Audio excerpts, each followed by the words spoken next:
അസാധാരണമായ ഉഷ്ണം തന്നെയാണ് എവർക്കും അനുഭവപ്പെടുന്നത്. കേരളം ചുട്ടുപൊള്ളുകയാണ്. ചൂടെന്ന് പറഞ്ഞാൽ പോരാ, കൊടും ചൂട് തന്നെയാണ് ഇപ്പോൾ അനുഭവപ്പെടുന്നത്. അത് കുറയാനല്ല, ഇനിയും ഉയരാനുള്ള സാധ്യത തന്നെയാണ് ഏറ്റവും കൂടുതലായിട്ടുള്ളത്. 4 ഡിഗ്രിയോളം ഉയരും. 4 ജില്ലകളിൽ വരുന്ന ദിവസങ്ങളിൽ യെല്ലോ അലേർട്ടും ഇതിൻ്റെ ഭാഗമായി പ്രഖ്യാപിച്ചിരിക്കുകയാണ്. വലിയ മുന്നറിയിപ്പ് തന്നെയാണ് ഇതിൻ്റെ ഭാഗമായി ഇപ്പോൾ കാലാവസ്ഥാ വകുപ്പ് നൽകിയിരിക്കുന്നത്. സംസ്ഥാനത്ത് വേനൽക്കാലം ആരംഭിക്കാൻ തുടങ്ങുന്നതേ ഉള്ളൂ. അതിന് മുന്നോടിയായി തന്നെ പല മേഖലകളിലും താപനില ക്രമാതീതമായി ഉയർന്നുകൊണ്ടിരിക്കുന്നു. ഇനിയും ഉയരുമെന്ന മുന്നറിയിപ്പാണ് കാലാവസ്ഥാ വകുപ്പ് നൽകിയിരിക്കുന്നത്. ഇന്നും നാളെയുമാണ് ഏറ്റവും അധികം ശ്രദ്ധിക്കേണ്ടത്. സംസ്ഥാനത്തെ 4 ജില്ലകളിൽ താപനില വലിയ തോതിൽ കുതിച്ചുയരാനുള്ള സാധ്യതയുണ്ടെന്നാണ് കേന്ദ്ര കാലാവസ്ഥാ വകുപ്പ് പറയുന്നത്. അതനുസരിച്ചുകൊണ്ട് ഇന്ന് തന്നെ പ്രകടമായ മാറ്റങ്ങൾ സംഭവിക്കുന്നുണ്ട്. പല മേഖലകളിലും ശക്തമായ ചൂട് തന്നെയാണ് അനുഭവപ്പെടുന്നത്. പ്രധാനമായും പറയേണ്ടത് കണ്ണൂർ, കോട്ടയം, ആലപ്പുഴ, കോഴിക്കോട് എന്നീ 4 ജില്ലകളിൽ സാധാരണ ലഭിക്കുന്നതിനേക്കാൾ 3 മുതൽ 4 ഡിഗ്രി സെൽഷ്യസ് വരെ ചൂട് ഉയരാനുള്ള സാധ്യത കൂടുതലെന്നാണ് കേന്ദ്ര കാലാവസ്ഥാ വകുപ്പ് പറയുന്നത്. ഇന്നും നാളെയുമാണ് കണ്ണൂർ ജില്ലയിൽ 38 ഡിഗ്രി സെൽഷ്യസ് വരെ ചൂട് അനുഭവപ്പെടാൻ പോകുന്നത്. കോട്ടയം ജില്ലയിലാകട്ടെ 37 ഡിഗ്രി സെൽഷ്യസ് വരെ ചൂട് ഉയരാനുള്ള സാധ്യതയുണ്ട്. ആലപ്പുഴയിലും കോഴിക്കോടും 36 ഡിഗ്രി സെൽഷ്യസ് വരെയാണ് താപനില ഉയരാനുള്ള സാധ്യതയുള്ളത്. ഇന്ന് ഉച്ചയ്ക്ക് 1 മണിക്ക് പുറത്തുവിട്ട മുന്നറിയിപ്പിലൂടെയാണ് ഇക്കാര്യം സൂചിപ്പിച്ചിരിക്കുന്നത്. അതിന് പിന്നാലെ തന്നെ പല മേഖലയിലും വലിയ തോതിൽ ചൂട് അനുഭവപ്പെടുന്നതായി പരാതിയും ലഭിക്കുന്നുണ്ട്.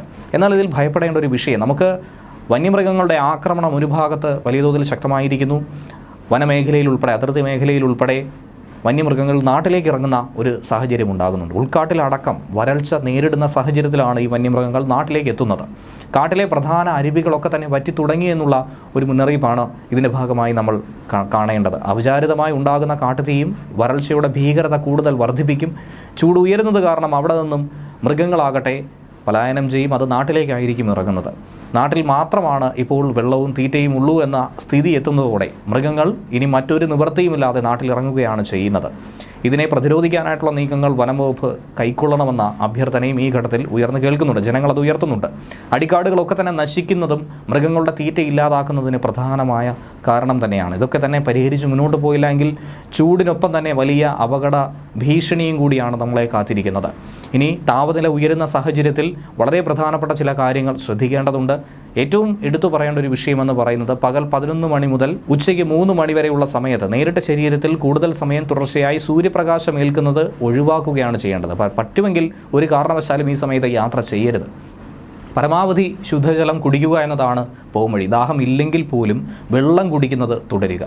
നിർജ്ജലീകരണം ഉണ്ടാകുന്ന മദ്യം, കാപ്പി, ചായ, കാർബണേറ്റഡ് സോഫ്റ്റ് ഡ്രിങ്ക്സുകൾ തുടങ്ങിയ പാനീയങ്ങളൊന്നും തന്നെ പകൽ സമയത്ത് കഴിക്കരുത്. അത് പരമാവധി ഒഴിവാക്കുക.